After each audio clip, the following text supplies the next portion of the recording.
I don't know what this is. I don't know what that is, but it's really cool looking. Hello and welcome back to No Ordinary Path. I am Kristin, and I am standing at the place that we're staying here in Hilo for the next almost 4 months. 15 weeks is the contract length, but we've already been here for 2 weeks, so it's essentially 4 months. And it is gorgeous. Hawaii is amazing. We are having such a great time. Our content on our adventures is a few weeks behind. We've actually been in Hilo now for 2 weeks, 2.5 weeks, and there's some island life stuff that I wanted to talk about.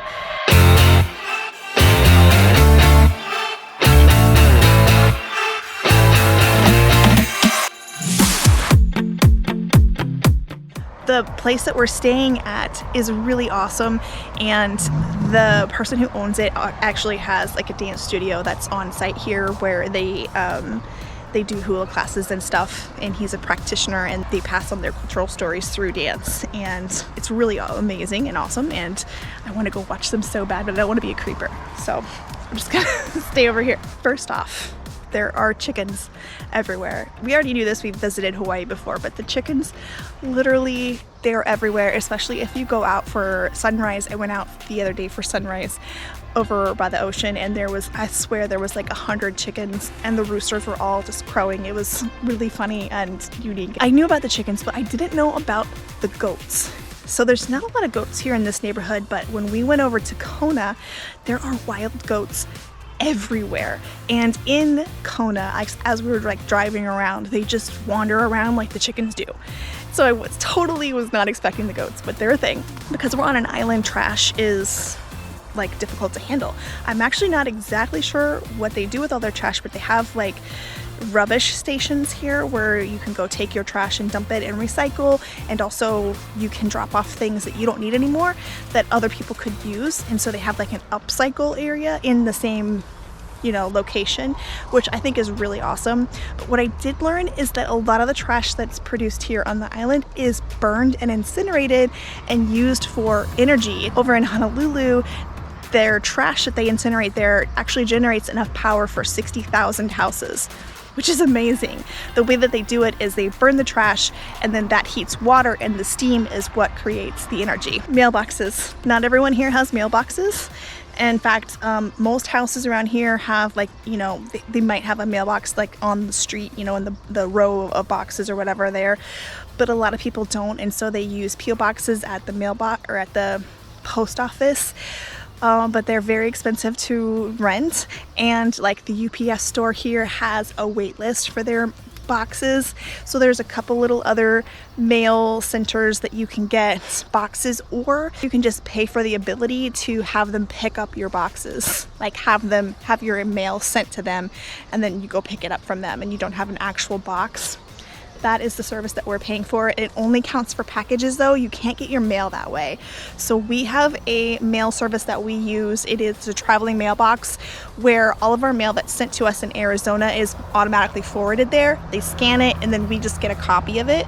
And then if we need any packages sent to us, because we order a lot of Amazon, then it goes to this like mailbox place where we have paid for that service. But speaking of Amazon, you might think that it takes a really long time to get things here, and it does take extra time. I find that it's very similar to what it was like in Alaska, where you don't get the 2-day shipping from Prime, but it still will get to you. It just takes a few extra days. The next one is not everything that you buy that says Hawaiian is actually Hawaiian. I found this out the hard way. Obviously, this should be a no-brainer, but I really thought that King's Hawaiian rolls were made here in Hilo because they say so on the packages. But they are not, in fact, made here in Hilo.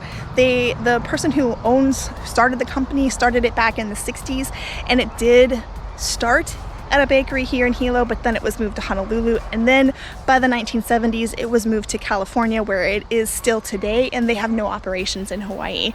So if you're buying King's Hawaiian rolls and you're thinking they're coming from Hawaii, they are not. The other one that's really common is Kona coffee. A lot of the Kona coffee that you buy in the store is only a tiny percentage of Kona coffee. Real Kona coffee that's made here on the island is very pricey. I'm talking like a small bag that you would normally buy at the store costs probably $30. So if it doesn't cost $30 for a small bag of coffee, you're probably not getting 100% Kona coffee. but you should, because it's very good and it's worth it. And I can't wait to go see the Kona coffee farms over on the other side. All right, next, there are certain diseases that are unique to Hawaii and to the Pacific Islands and rainforests here.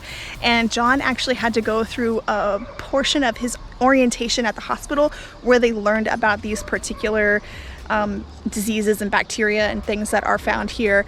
It is very interesting that there are some things here, like we are actually living in a rainforest, and there are special diseases that come with that and things that you have to be aware of. Water. A lot of people around here use a water catchment system, which is super cool. In fact, if you look over here behind me, this is the rainwater catchment system here, and it goes through 2 filters, but all of our water is from that catchment system. It's directly from the rain. So what we shower in, what we brush our teeth from with, what we cook our food in, all of that comes from this rainwater catchment system. And what we drink is like a drinking water that you can get. You can buy it like at certain dispensers around the city, or they actually have city water available at the refuse centers where you can fill up your water jugs there as well. Heaters and air conditioners are rare here because you don't need them.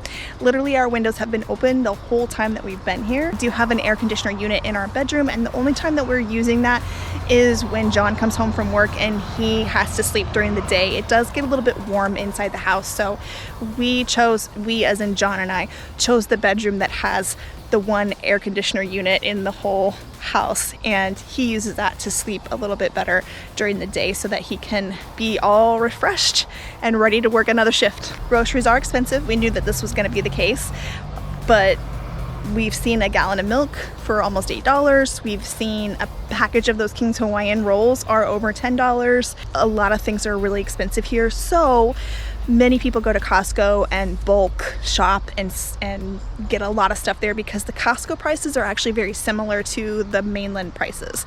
So that actually helps us save money, and also it lasts us longer because we're bulk buying.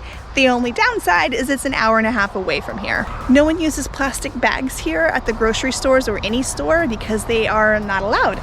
So you have to have your own bags, which is not like unusual. There are other places that we visited where this was the case, like California.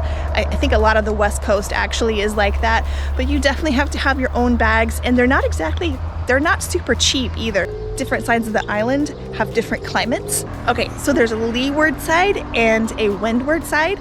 The leeward side is drier and has those beautiful like white sandy beaches that you kind of picture Hawaii having. That's on the leeward side. So it's like the same on Oahu. The Waikiki beach is in that area. Here on the Big Island, Kona has those kinds of beaches. And in Hilo, we are on the windward side. So it's a lot more like rainy, which is funny because it actually hasn't rained that much since we've been here. But I'm told it's more rainy. In fact, Hilo is one of the rainiest cities. Actually, it is the wettest city in the United States. Another thing that's interesting that John learned at orientation is that there is essentially like another sort of language, and I mean it's not a completely different language, but it's like a mixture of English and Hawaiian and a blend of things. It's like an island language, and it's called Pidgin. And at orientation, he was given a book of common Pidgin words. So that was really fun to kind of go through there and see what some of those different words were. So this is a really fast update of some things that we found that were interesting here on the island. Island life is usually very easygoing, laid back, and quiet. Right now, it seems to be very loud right now, but we are really enjoying it. We're loving showing all of our adventures with you and sharing those with you. We do plan to bring some more specific content about Hawaii and travel nursing here. If there is anything specific you guys want to know, let us know in the comments below and we will bring those to you. Thank you for watching, and we'll see you out there. I think the class is getting out, so everyone's leaving now.